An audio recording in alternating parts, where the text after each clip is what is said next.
ರಾಜ್ಯದ ಮುಖ್ಯಮಂತ್ರಿಯಾದಂಥ ಸನ್ಮಾನ್ಯ ಸಿದ್ದರಾಮಯ್ಯ ಸಾಹೇಬರು ನಮ್ಮ ವಿಜಯನಗರ ಮತ್ತು ಬಳ್ಳಾರಿ ಜಿಲ್ಲೆಯ ಉಸ್ತುವಾರಿ ಸಚಿವರಾದಂಥ ಜಮೀರ್ ಅಹಮದ್ ಖಾನ್ ಅವರಿಗೆ ಈ ಚುನಾವಣೆಯ ಜವಾಬ್ದಾರಿಯನ್ನು ವಹಿಸಿದರು.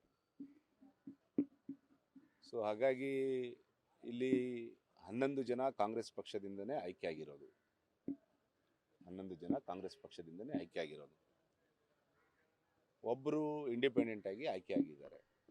ಸೊ ಅವರು ಕೂಡ ನಮಗೆ ಬೆಂಬಲವನ್ನು ಸೂಚಿಸಿದರು. ಯಾವತ್ತು ಚುನಾವಣೆ ರಿಸಲ್ಟ್ ಬಂತು ಅವತ್ತೇ ನಮಗೆ ಬೆಂಬಲವನ್ನು ಸೂಚನೆ ಮಾಡಿದರು. 12 ಜನನೂ ನಾವು ಕಾಂಗ್ರೆಸ್ ಪಾರ್ಟಿಯಿಂದನೇ ಗೆದ್ದಿರೋದು. ಸೊ ಹಾಗಾಗಿ ಸನ್ಮಾನ್ಯ ಮುಖ್ಯಮಂತ್ರಿಗಳು ನಮ್ಮ ವಿಜಯನಗರ ಮತ್ತು ಬಳ್ಳಾರಿ ಜಿಲ್ಲೆ ಉಸ್ತುವಾರಿ ಸಚಿವರಿಗೆ ಈ ಜವಾಬ್ದಾರಿ ಹೊಣೆಯನ್ನು ಕೊಟ್ಟಿದ್ದರು. ಸೊ ಜಮೀರ್ ಅಹಮದ್ ಖಾನ್ ಅವರು ಏನು ತೀರ್ಮಾನ ಮಾಡಿದ್ದಾರೆ, ಪಕ್ಷ ಏನು ತೀರ್ಮಾನ ಆಗಿದೆ ಅದಕ್ಕೆ ನಾವು ತಲೆಬಾಗಿದ್ದೀವಿ. ಪಕ್ಷ ತೀರ್ಮಾನ ಮಾಡಿದೆ ಅಧ್ಯಕ್ಷ ಸ್ಥಾನ ಕೊಪ್ಪಳ ಜಿಲ್ಲೆಗೆ ಕೊಡಬೇಕಂತೇಳಿ. ಯಾಕಂದರೆ ಕಳೆದ 5 ವರ್ಷದಿಂದ ನೀವು ವಿಜಯನಗರ ಮತ್ತು ಬಳ್ಳಾರಿ ಜಿಲ್ಲೆಯ ಅಧ್ಯಕ್ಷ ಸ್ಥಾನವನ್ನು ತಾವು ಮಾಡಿದ್ದೀರಿ, 5 ವರ್ಷ ಮಾಡಿದ್ದೀರಿ. ಸೊ ಹಾಗಾಗಿ ಕೊಪ್ಪಳ ಜಿಲ್ಲೆಗೆ ಅಧ್ಯಕ್ಷ ಕೊಡಬೇಕನ್ನೋದು ಪಕ್ಷದ ತೀರ್ಮಾನ. ಸನ್ಮಾನ್ಯ ಮುಖ್ಯಮಂತ್ರಿಗಳು ಮತ್ತು ಜಮೀರ್ ಅಹಮದ್ ಖಾನ್ ಅವರು ಮತ್ತು ಕೊಪ್ಪಳ ಜಿಲ್ಲಾ ಉಸ್ತುವಾರಿ ಸಚಿವರಾದಂಥ ಶಿವರಾಜ್ ತಂಗಡಿಗೆಯವರು ಮತ್ತು ಬೋಸರಾಜ್ ಅವರು ಸಚಿವರು, ಈ 3 ಸಚಿವರಿಗೆ ಸನ್ಮಾನ್ಯ ಮುಖ್ಯಮಂತ್ರಿಗಳು ಜವಾಬ್ದಾರಿ ಕೊಟ್ಟಿದ್ದರು. ಸೊ ಹಾಗಾಗಿ ಅಧ್ಯಕ್ಷ ಸ್ಥಾನ ಕೊಪ್ಪಳ ಜಿಲ್ಲೆಗೆ ಕೊಡಬೇಕು, ಉಪಾಧ್ಯಕ್ಷ ಸ್ಥಾನ ರಾಯಚೂರು ಜಿಲ್ಲೆಗೆ ಕೊಡಬೇಕು. ಸೊ KMF ಡೆಲಿಗೇಷನ್ ವಿಜಯನಗರ ಜಿಲ್ಲೆಗೆ ಕೊಡಬೇಕಂತೇಳಿ ಪಕ್ಷ ತೀರ್ಮಾನ ಮಾಡಿದೆ. ಪಕ್ಷದ ತೀರ್ಮಾನಕ್ಕೆ ನಾವೆಲ್ಲರೂ ಬದ್ಧರಿದ್ದೀವಿ. ಸರ್, ತಾವು KMF ಅಧ್ಯಕ್ಷರಾಗ್ತೀನಿ ಅನ್ನುವಂಥದ್ದನ್ನ ಹೇಳಿದ್ರಿ ಸರ್. ಸೊ ಈಗ ತಾವೇ ಡೆಲಿಗೇಷನ್ ಆಗಿ ನಂತರದಲ್ಲಿ KMF ಅಧ್ಯಕ್ಷ ಸ್ಥಾನಕ್ಕೆ ಮತ್ತೆ ಸ್ಪರ್ಧೆ ಮಾಡ್ತೀರಾ ಅಂತ ಸರ್? ನೋಡಿ, ಈಗ ಪಕ್ಷ ಏನು ಹೇಳಿದೆ ಅಷ್ಟೇ ಮಾತ್ರ ನಾನು ಹೇಳೋಕ್ಕೆ ಬಯಸ್ತೀನಿ. ಪಕ್ಷ ಏನು ಹೇಳಿದೆ, ಬಳ್ಳಾರಿ, ರಾಯಚೂರು, ಕೊಪ್ಪಳ, ವಿಜಯನಗರ ಜಿಲ್ಲೆ ಒಕ್ಕೂಟಕ್ಕೆ ಕೊಪ್ಪಳಗೆ ಅಧ್ಯಕ್ಷ ಕೊಡ್ರಿ, ಉಪಾಧ್ಯಕ್ಷ ಸ್ಥಾನ ರಾಯಚೂರಿಗೆ ಕೊಡಿ, KMF ಡೆಲಿಗೇಷನ್ನು ವಿಜಯನಗರಕ್ಕೆ ಅಂತ ತೀರ್ಮಾನ ಆಗಿದೆ. ಇದನ್ನು ತೀರ್ಮಾನ ಮಾಡಿರೋದು ನಮ್ಮ ವಿಜಯನಗರ ಜಿಲ್ಲಾ ಮತ್ತು ಬಳ್ಳಾರಿ ಜಿಲ್ಲೆಯ ಉಸ್ತುವಾರಿ ಸಚಿವರಾದಂಥ ಜಮೀರ್ ಅಹಮದ್ ಖಾನ್ ಅವರು. ಅದರ ಜೊತೆಗೆ ಶಿವರಾಜ್ ತಂಗಡಿಯವರಿಗೂ ಅವರ ಸಹಮತ ತೊಗೊಂಡು ಮಾಡಿದ್ದಾರೆ. ಬೋಸರಾಜ್ ಅವರು ಇದ್ದರು. ಎಲ್ಲ ವಿಚಾರನ ಸನ್ಮಾನ್ಯ ಮುಖ್ಯಮಂತ್ರಿ ಗಮನಕ್ಕೆ ತಂದಿದ್ದಾರೆ. ಸನ್ಮಾನ್ಯ ಮುಖ್ಯಮಂತ್ರಿಯವರು ಕೂಡ ಇದಕ್ಕೆ ಸಮ್ಮತಿಯನ್ನು ಸೂಚಿಸಿದ್ದಾರೆ. ಅಧ್ಯಕ್ಷ ಕೊಪ್ಪಳ, ಉಪಾಧ್ಯಕ್ಷ ರಾಯಚೂರು. ಈಗ KMF ಡೆಲಿಗೇಷನ್ನು ವಿಜಯನಗರ ಜಿಲ್ಲಾ ಅಂತ ತೀರ್ಮಾನ ಆಗಿದೆ. ಸೊ ನಮ್ಮ ವಿಜಯನಗರ ಜಿಲ್ಲೆಯಿಂದ ಯಾರು ಹೋಗ್ಬೇಕು ಅನ್ನೋದನ್ನ ನಾವು 4 ಜನ ಕುಂತ್ಕೊಂಡು ನಾವು ಮಾತಾಡಿಕೊಂಡು ತೀರ್ಮಾನವನ್ನು ಮಾಡ್ತೀವಿ. ನೋಡ್ರಿ, ನಮ್ಮ ವಿಜಯನಗರ ಜಿಲ್ಲೆಯ 4 ಜನ ಸದಸ್ಯರುಗಳು ಇಲ್ಲೇ ಇದ್ದಾರೆ. ನಮ್ಮ ಹಡಗಲಿಂದ ಚಿದಾನಂದ ಅವರು ವಕೀಲರು, ಮತ್ತು ಮಳಸಿದ್ದಪ್ಪ ಅವರು, ಹರಪನಹಳ್ಳಿಯಿಂದ ರತ್ನಮ್ಮ ಅಶೋಕ್ ಅವರು. ಸೊ ನಮ್ಮ ಜಿಲ್ಲೆಯಿಂದ 4 ಜನ ತೀರ್ಮಾನ ಮಾಡಿ ನಮ್ಮ ನಿರ್ದೇಶಕರು KMF ಡೆಲಿಗೇಷನ್ನ ನೀವೇ ಹೋಗ್ಬೇಕಂತ ಅವರು ತೀರ್ಮಾನ ಮಾಡಿದರೆ, ಸೊ KMFಗೆ ನಾನೇ ಹೋಗ್ತೀನಿ. KMF ಅಧ್ಯಕ್ಷ ಮಾಡೋದು ಬಿಡೋದು ಪಕ್ಷದ ತೀರ್ಮಾನ. ಸನ್ಮಾನ್ಯ ಮುಖ್ಯಮಂತ್ರಿಯವರು ತೀರ್ಮಾನ ಮಾಡ್ತಾರೆ. ನಾನು ಅದನ್ನೇ ಹೇಳ್ತಾ ಇದ್ದೀನಲ್ಲ. ಹೌದು, ನಾನು ಅವತ್ತು ಹೇಳಿದ್ದೀನಲ್ಲ, KMF ಅಧ್ಯಕ್ಷ ಸ್ಥಾನದ ಆಕಾಂಕ್ಷಿ ನಾನು. ಅಧ್ಯಕ್ಷ ಮಾಡೋದು ಬಿಡೋದು ವರಿಷ್ಠರಿಗೆ ಬಿಟ್ಟಿದ್ದು.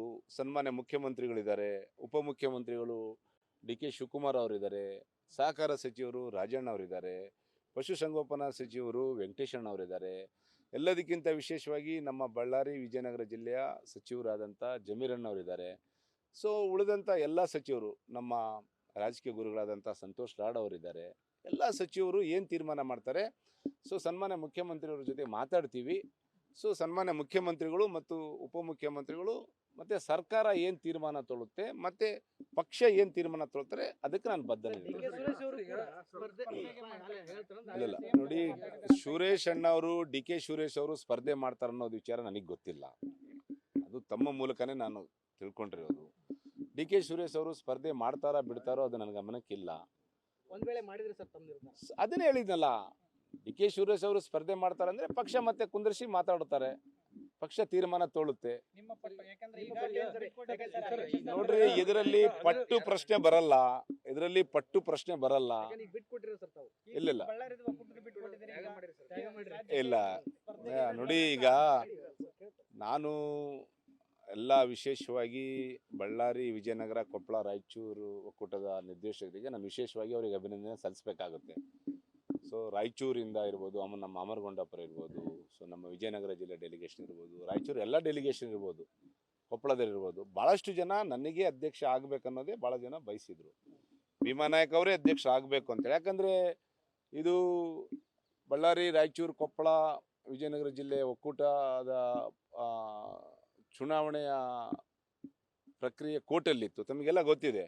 ಸತತವಾಗಿ 2 ವರ್ಷದಿಂದ ಈ ಚುನಾವಣೆಯನ್ನು ನಡೆಸಲೇಬೇಕಂತೇಳಿ ನಾನು ಕೋರ್ಟಲ್ಲಿ ಹೋರಾಟ ಮಾಡಿದವನು. ನಾನು ಕೆಲವರು ಈ ಚುನಾವಣೆ ನಡಿಬಾರ್ದಂತಲೇ ಇದ್ದರು. ಸೊ ಆದರೂ ಕೂಡ ಇದನ್ನು ಚಾಲೆಂಜ್ ಆಗಿ ತೊಗೊಂಡು ಇದನ್ನು ನಾವು ಚುನಾವಣೆ ಮಾಡಿದ್ದೀವಿ. ಸೊ 4 ಜಿಲ್ಲೆಯ ಕೆಲವು ಎಲ್ಲ ನಾಯಕರು ಮತ್ತು 4 ಜಿಲ್ಲೆ ಎಲ್ಲ ಡೈರೆಕ್ಟರ್ಗಳು ಭೀಮಾ ನಾಯಕೇ ಅಧ್ಯಕ್ಷ ಆಗಬೇಕನ್ನೋದೇ ಇತ್ತು. ಸೊ ಹಾಗಾಗಿ ಸನ್ಮಾನ್ಯ ಮುಖ್ಯಮಂತ್ರಿಗಳು ಜವಾಬ್ದಾರಿ ಕೊಟ್ಟಿದ್ದರು ನಮ್ಮ ಉಸ್ತುವಾರಿ ಸಚಿವರಿಗೆ, ಜಮೀರಣ್ಣವರಿಗೆ. ಸೊ ಜಮೀರಣ್ಣ ಅವರು ತೀರ್ಮಾನ ತೊಗೊಂಡಿದ್ದಾರೆ ಮತ್ತು ಪಕ್ಷ ತೀರ್ಮಾನ ತೊಗೊಂಡಿದೆ. ಸರ್, ಈಗ ಒಂದು ಸರ್ ರಾತ್ರಿ ಈಗ ರಾಘವೇಂದ್ರ ಹಿಟ್ನಾಳ್ ಹೆಸರು ಎಲ್ಲಿ ಇದ್ದಿಲ್ಲ, ಅವರು ಏನು ನಿಮಗೆ ಸ್ಪರ್ಧೆ ಮಾಡಿದ್ದಿಲ್ಲ, ಅವ್ರು ಏಕಾಏಕಿ ಬಂತು. ಎಲ್ಲ ಒಂದು ಕಡೆ ಅವ್ರು ನಾಮಿನೇಷನ್ ಅಷ್ಟು ಈ ಕೊಪ್ಪಳ ಕೊಡಬೇಕಾಗಿದ್ರು ಅಲ್ಲಿ ನಾಮಿನೇಷನ್ ಗೆದ್ದಂಥವ್ರು ಯಾರೋ ಇತ್ತಲ್ಲ, ಸಡನ್ಲಿ ಯಾಕೆ ಆಯಿತು ಅಂತ. ನೋಡಿ, ಇದು ಪಕ್ಷದ ತೀರ್ಮಾನ ವಿರುದ್ಧ ನಾನೇನು ಮಾತಾಡೋಕ್ಕೆ ಹೋಗಲ್ಲ. ಇಲ್ಲಿ ಈ ಒಕ್ಕೂಟಕ್ಕೆ ನಾಮನಿರ್ದೇಶನ ಮಾಡಿರೋದು ನಮ್ಮ ರಾಜ್ಯದ ಮುಖ್ಯಮಂತ್ರಿ, ನಮ್ಮ ನಾಯಕರಾದಂಥ ಸಿದ್ದರಾಮಯ್ಯನವರು. ಈಗ ನಾನು ಅದನ್ನು ಕ್ವಶನ್ ಮಾಡೋಕ್ಕಾಗತ್ತಾ? ನೋಡ್ರಿ, ನಮ್ಮ ಮುಖ್ಯಮಂತ್ರಿಗಳು ಮಾಡಿದ್ದಾರೆ, ನಮ್ಮ ಪಕ್ಷದ ನಾಮನಿರ್ದೇಶನ ಆಗಿದ್ದವ್ರನ್ನ ತೆಗಿಸಿ ಅವರು ಎಂಟ್ರಿ ಕೊಡೋಕೆ ಏನು ಸರ್? ಅದು ಅದರ ಬಗ್ಗೆ ನೋ ಕಾಮೆಂಟ್ಸ್. ಅದು ನನ್ನ ಹತ್ರ ಉತ್ತರ ಇಲ್ಲ, ನೀವು ಅವ್ರನ್ನೇ ಕೇಳಬೇಕು. ಭೀಮಾ ನಾಯಕ್ ಅವರಿಗೆ ಸದ್ಯಕ್ಕೆ ಈಗ ಅಸಮಾಧಾನ ಇರೋದು ನಿಜ. ನೋಡ್ರಿ, ಭೀಮಾ ನಾಯಕ್ ಅವರಿಗೆ ಟಕ್ಕರ್ ಕೊಡೋ ಶಕ್ತಿ ಯಾರಿಗಿಲ್ಲ. ನಾನು ಹೈಕಮಾಂಡಿಗೆ ತಲೆಬಾಗಿದ್ದೀನಿ. ಯಾರು ನನಗೆ ಭಾಳ ಖುಷಿಯಿಂದ ಇದ್ದೀನಿ. ನಾ ಅಸಮಾಧಾನ ಇದ್ರೆ ಮನೆ ಕುಂದಿರ್ತಿದ್ದೆ. ಪಕ್ಷದ ತೀರ್ಮಾನಕ್ಕೆ ತಲೆಬಾಗಿದ್ದೀನಿ. ರಾಬಕೋವಿ ಹಾಲು ಒಕ್ಕೂಟದ ಅಧ್ಯಕ್ಷರಾಗಬೇಕಂತೇಳಿ ಸಾಕಷ್ಟು ಕನಸು ಕಟ್ಕೊಂಡಿದ್ರೆ, ಅಂದ್ರೆ ಚುನಾವಣೆ ಸಂದರ್ಭದಲ್ಲಿ ಕೂಡ ಹೇಳಿದ್ರೆ. ಸೊ ಏಕೈಕಿ ಭೀಮಾ ನಾಯಕ್ ಅವರಿಗೆ ಆ ಸ್ಥಾನ ಸಿಗ್ಲಾರ್ದಕ್ಕೆ ಎಲ್ಲೊಂದು ಕಡೆ ಮುನಿಸ್ಕೊಂಡಿದ್ರೆ, ಅದೇ ಕಾರಣಕ್ಕೆ ಕೇಂದ್ರದ ಕಡೆ ಬರ್ತಿಲ್ಲ ಅನ್ನುವಂಥದ್ದು ಒಂದು ಟಾಕ್ ಇದೆ ಸರ್. ಕೇಂದ್ರದ ಕಡೆ, ಕೇಂದ್ರ ಕಚೇರಿ ಕಡೆ ಯಾರು ಬರ್ತಾ ಇಲ್ಲ. ನೋಡಿ, ನಾನು ಕೇಂದ್ರದ ಕಚೇರಿಗೆ ಬರ್ತಿದ್ದೀನೋ ಬಿಡ್ತೀನೋ ಅನ್ನೋದನ್ನ ಡೆವಲಪ್ಮೆಂಟ್ಸ್ ಹೇಳುತ್ತೆ, ನಮ್ಮ ಒಕ್ಕೂಟದ ಡೆವಲಪ್ಮೆಂಟ್ಸ್ ಹೇಳುತ್ತೆ. ನಾನು 3 ವರ್ಷ ಒಕ್ಕೂಟ ಲಾಭ ಮಾಡಿದ್ದೀನಿ, ಆಮೇಲೆ ಬೋನಸ್ ಕೊಟ್ಟಿದ್ದೀನಿ. ಆಮೇಲೆ 5 ವರ್ಷದಲ್ಲಿ 1 ಪೈಸನೂ ಕೂಡ ರೈತರಿಗೆ ದರ ಇಳಿಸಿಲ್ಲ. ಕೊನೆ 6 ತಿಂಗಳಿದ್ದಾಗ ಮಾತ್ರ. ನೋಡ್ರಿ, ಯಾರನ್ನ ತುಳಿಯೋಕೆ ಪ್ರಯತ್ನ ಮಾಡಿದರೆ ಅದು ಸಕ್ಸಸ್ ಆಗಲ್ಲ. ತುಳಿಯೋನು ಮೇಲಿದ್ದಾನೆ, ಬೆಳೆಸೋನು ಮೇಲಿದ್ದಾನೆ, ಆಶೀರ್ವಾದ ಮಾಡೋವನು ಮೇಲಿದ್ದಾನೆ. ಪಕ್ಷದಲ್ಲಿ ಒಂದು ಸಿದ್ಧಾಂತ ಇದೆ, ಒಬ್ಬರಿಗೆ ಒಂದೇ ಅಧಿಕಾರ ಅಂತ. ಅವರು ಹಾಲಿ ಶಾಸಕರಿದ್ದಾರೆ, ಚುನಾವಣೆಯಲ್ಲಿ ಸೋತಿದ್ದೀರಾ, ಕಾಂಗ್ರೆಸ್ಸಿಗೆ ದುಡಿದಿದ್ದೀರಾ. ಸೊ ನೀವು ಅದ ವರಿಷ್ಠರಿಗೆ ಕೇಳಬೇಕು. ಅದು ನೀವು ಅದು ವರಿಷ್ಠರನ್ನೇ ಕೇಳಬೇಕು. ಅಲ್ಲ, ನೀವು ಅದನ್ನ ವರಿಷ್ಠರಿಗೆ ಕೇಳಬೇಕು. ಹೇಳಿ ಸರ್. ಈಗ ಕೊಪ್ಪಳದಲ್ಲಿ ರಾಘವೇಂದ್ರ ಹಿಟ್ನಾಳ್ ಅವರು ವಿರೋಧಿಸಿದವರಿಗೆ ನೀವು ಸಪೋರ್ಟ್ ಮಾಡಿದ್ರೆ, ಹಾಗಾಗಿ ಅವರೇ ಕಣಕ್ಕೆ ಬಂದ್ರು ಅನ್ನೋದು.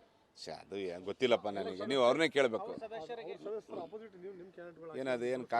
ಏನು ಕಾಂಗ್ರೆಸ್ಸು BJP JDS ಏನು ಚುನಾವಣೆ ನಡೆದಿತ್ತಾ? ಸರಿ, ಸಿಂಬಲ್ ಮೇಲೆ ಏನು ಚುನಾವಣೆ ಆಗಿದೆನಾ? ಸೊ ಅವೆಲ್ಲ ಗೊತ್ತಿಲ್ಲಪ್ಪ. ಕೊಪ್ಪಳದಲ್ಲಿ ಏನಾಗಿದೆ ನನಗೆ ಗೊತ್ತಿಲ್ಲ. ಕೊಪ್ಪಳ ಜಿಲ್ಲೆಗೆ ನನಗೇನು ಸಂಬಂಧ? ಭೀಮಾ ನಾಯಕ್ ಅವ್ರ ಮುಂದಿನ ಟಾರ್ಗೆಟ್ ಏನು ಸರ್? ಮುಂದಿನ ಟಾರ್ಗೆಟ್ ಏನಂದ್ರೆ, ನಾನು ಅದೇ ಹೇಳಿದ್ನಲ್ರಿ. ನೋಡ್ರಿ, ನಾನು KMF ಡೆಲಿಗೇಟ್ ಆಗಿ ಹೋಗ್ತೀನಿ. ಸೊ ನಮ್ಮ ವಿಜಯನಗರ ಜಿಲ್ಲೆಗೆ ಡೆಲಿಗೇಟ್ ಅಂತ ತೀರ್ಮಾನ ಆಗಿದೆ, ಹೈಕಮಾಂಡ್ ತೀರ್ಮಾನ ಮಾಡಿದೆ, ಪಕ್ಷದಲ್ಲಿ ತೀರ್ಮಾನ ಆಗಿದ್ದಾರೆ. ಜಮೀರ್ ಅಹಮದ್ ಅವರೇ ತೀರ್ಮಾನ ಮಾಡಿದ್ದಾರೆ. ನೀವು ಜಮೀರ್ ಅಹಮದ್ ಅವರು ಬಂದಾಗ ಕೇಳ್ಬೋದು, ಓಕೆನಾ? ಜಿಲ್ಲಾ ಉಸ್ತುವಾರಿ ಸಚಿವರು ಬಂದಾಗ ಕೇಳ್ಬೋದು. ಅಲ್ಲ, ಬರ್ತಾರೆ ಕೇಳ್ಬೋದು. ಸೊ ಹಾಗಾಗಿ ನಮ್ಮ 4 ಸದಸ್ಯರು ಮತ್ತು ವಿಶೇಷವಾಗಿ ನಮ್ಮ ಹಿರಿಯರಾದಂಥ ಅಮರಗೊಂಡಪ್ಪರು ನಮ್ಮ ಜೊತೆಗಿದ್ದಾರೆ. ಎಲ್ಲ ತೀರ್ಮಾನಗಳು ಏನೇನಾಗಿದೆ ಎಲ್ಲ ಅವ್ರಿಗೆ ಗೊತ್ತಿದೆ. ಹೌದು, ನೋಡ್ರಿ, ಎಲ್ಲ ಒಪ್ಪಂದ ಆಗಿದೆ. ಪಕ್ಷದ ಒಳಗಡೆ ನಮ್ಮ ಪಕ್ಷದ 4 ಗೋಡೆ ಮಧ್ಯೆ ನಮ್ಮ ಪಕ್ಷ ತೀರ್ಮಾನ ಮಾಡಿದೆ. ಪಕ್ಷದ ಏನೇನು ತೀರ್ಮಾನ ಆಗಿದೆ ಎಲ್ಲದೂ ನಾವು ಇಲ್ಲಿ ಹೇಳೋಕ್ಕಾಗೋದಿಲ್ಲ. ಪಕ್ಷದಲ್ಲಿ ಏನೇನು ತೀರ್ಮಾನ ಆಗಿದೆ, ನಮ್ಮ ಪಕ್ಷದಲ್ಲಿ ಏನೇನು ತೀರ್ಮಾನಗಳಾಗ್ತದೆ ಎಲ್ಲದೂ ನಾವಿಲ್ಲಿ ಬಹಿರಂಗಪಡಿಸೋಕ್ಕಾಗಲ್ಲ. ನಾನು ಇಷ್ಟೇ ಹೇಳಕ್ಕೆ ಬಯಸ್ತೀನಿ. ಇವತ್ತು ಪಕ್ಷ ತೀರ್ಮಾನ ಮಾಡಿದೆ, ಕೊಪ್ಪಳ ಜಿಲ್ಲೆಗೆ ಅಧ್ಯಕ್ಷ, ಉಪಾಧ್ಯಕ್ಷ ಸ್ಥಾನ ರಾಯಚೂರಿಗಂತಾಗಿತ್ತು. ಸೊ ವಿಜಯನಗರಿಗೆ KMF ಡೆಲಿಗೇಷನ್ ಅಂತಾಗಿದೆ. ಸೊ ಹಾಗಾಗಿ ನಮ್ಮ 4 ಜನ ಸದಸ್ಯರು ನೀವೇ ಹೋಗ್ಬೇಕು KMFಗೆ ಅಂತ ಅವ್ರು ನನಗೆ ಬಿಟ್ಕೊಟ್ರೆ, ವಿಜಯನಗರ ಜಿಲ್ಲೆ 4 ಜನ ನಮ್ಮ ವಿಜಯನಗರ ಜಿಲ್ಲೆ ಡೈರೆಕ್ಟರ್. ಯಾಕಂದರೆ ವಿಜಯನಗರ ಜಿಲ್ಲೆಗೆ ಅಂತೇಳಿ ಅಲ್ಲಿ ತೀರ್ಮಾನ ಆಗಿರೋದು. ಸೊ ಆದರೆ ನಾನು KMFಗೆ ಹೋಗ್ತೀನಿ ಮತ್ತು KMF ಅಧ್ಯಕ್ಷದ ಸ್ಥಾನದ ಆಕಾಂಕ್ಷಿ ನಾನು. 100ಕ್ಕೆ 100 ಪ್ರಶ್ನೆ ಸರ್, ಹೇಳಿ. ಅಧ್ಯಕ್ಷ ಸ್ಥಾನಕ್ಕೆ ರಾಘವೇಂದ್ರ ಉಪಾಧ್ಯಕ್ಷ ಸ್ಥಾನಕ್ಕೆ ಇವರು ಮತ್ತೆ ಡೆಲಿಗೇಷನ್ ತಮ್ಮ ಹೆಸರು ಯಾಕೆ ಪ್ರಸ್ತಾಪ ಮಾಡದಾನೆ ವಿಜಯನಗರಕ್ಕೆ ಅಂತ ಯಾಕೆ ಹೇಳಿದ್ರು? ಅಲ್ಲಿ ಕೂಡ ಯಾರ ಹೆಸರನ್ನು ಪ್ರಸ್ತಾವ ಮಾಡಿಲ್ಲ. ಅಲ್ಲಿ ಕೊಪ್ಪಳದಲ್ಲಿ ರಾಘವೇಂದ್ರ ಹಿಟ್ನಾಳೆ ಅಧ್ಯಕ್ಷ ಅಂತ ಪ್ರಸ್ತಾವ ಆಗಿಲ್ಲ. ಉಪಾಧ್ಯಕ್ಷರು ಇಂತಾರೆ ಅಂತಲ್ಲ, ಜಿಲ್ಲಾವಾರು ಹಂಚಿಕೆಯಾಗಿದೆ. ಜಿಲ್ಲಾವಾರು ಅಧಿಕಾರ ಹಂಚಿಕೆ ಮಾಡಿದ್ದಾರೆ. ಜಿಲ್ಲಾವಾರು ಅಧಿಕಾರನ ಹಂಚಿಕೆ ಮಾಡಿದ್ದಾರೆ ನಮ್ಮ ವರಿಷ್ಠರು. ಕೊಪ್ಪಳಗೆ ಅಧ್ಯಕ್ಷ, ಉಪಾಧ್ಯಕ್ಷ ರಾಯಚೂರು, ಕೆಎಂಎಫ್ ಡೆಲಿಗೇಷನ್ ವಿಜಯನಗರ ಜಿಲ್ಲೆ. ಹೇಳಿ. ಈಗ ನೀವು ಡೆಲಿಗೇಷನ್ ಆಗಿ ಹೋಗ್ತಿದ್ರಿ, ಆಮೇಲೆ ಡಿ.ಕೆ. ಸುರೇಶ್ ಅವರು ಸ್ಪರ್ಧೆ ಮಾಡಿದ್ರೆ ಅವ್ರ ಅಪೋಸ್ ಆಗಿ ನೀವು ಸ್ಪರ್ಧೆ ಮಾಡಕ್ ರೆಡಿ ಇದ್ದೀರಾ? ಅಲ್ರಿ, ಇಂಥ ಕ್ವಶನ್ಗಳಿಗೆ ನಾನು ಹಂಗೆ ಆಸನ ಮಾಡ. ಈಗ ಡಿ.ಕೆ. ಸುರೇಶ್ ಅವರು ಸ್ಪರ್ಧೆ ಮಾಡ್ತಾರ ಬಿಡ್ತಾರ ನನಗೆ ಗೊತ್ತಿಲ್ಲ. ನನಗೂ ಡಿ.ಕೆ. ಸುರೇಶ್ ಅವರು ಮೊನ್ನೆನೂ ಸಿಕ್ಕಿದ್ರು ನಾನು ಸ್ಪರ್ಧೆ ಮಾಡಿದೆ ಅಂತ ಅವರು ಹೇಳಿಲ್ಲ. ಅವರು ಈಗ ಬಮೂಲ್ ಅಧ್ಯಕ್ಷರಾಗಿದ್ದಾರೆ. ಸೊ ಹಾಗಾಗಿ ನಾವು ನೋಡಿ 15 ಒಕ್ಕೂಟಿಂದ ನಾವು ಡೆಲಿಗೇಷನ್ ಹೋಗ್ತೀವಿ. 15 ಜನನ ನಮ್ಗೆ ಕಳಿಸ್ಕೊಂಡು ಮತ್ತು ನಮ್ಮ ಹೈಕಮಾಂಡು ಸನ್ಮಾನ್ಯ ಮುಖ್ಯಮಂತ್ರಿಗಳು, ಉಪಮುಖ್ಯಮಂತ್ರಿಗಳು, ಸಹಕಾರ ಸಚಿವರು, ಪಶುಸಂಗೋಪನೆ ಸಚಿವರು, ನಮ್ಮ ಜಿಲ್ಲಾ ಮಂತ್ರಿಗಳು, ಈ 15 ಒಕ್ಕೂಟಗಳಿಂದ ಯಾರ್ಯಾರು ಬರ್ತಾರೋ ಡೆಲಿಗೇಟು ಆ 15 ಜಿಲ್ಲಾ ಮಂತ್ರಿಗಳು ಕೂಡ ಸೇರ್ತಾರೆ. ಸರ್ ಫೈನಲಿ ಸೊ ಹಾಗಾಗಿ ಪಕ್ಷ ಏನು ತೀರ್ಮಾನ ಆಗುತ್ತೆ ಅದಕ್ಕೆ ನಾವು ತಲೆ ಬಾಗ್ತೀವಿ. ಅಲ್ಲಿ ಕೂಡ ಅಷ್ಟೇ, ಪಕ್ಷದ ತೀರ್ಮಾನವೇ ಅಂತಿಮ.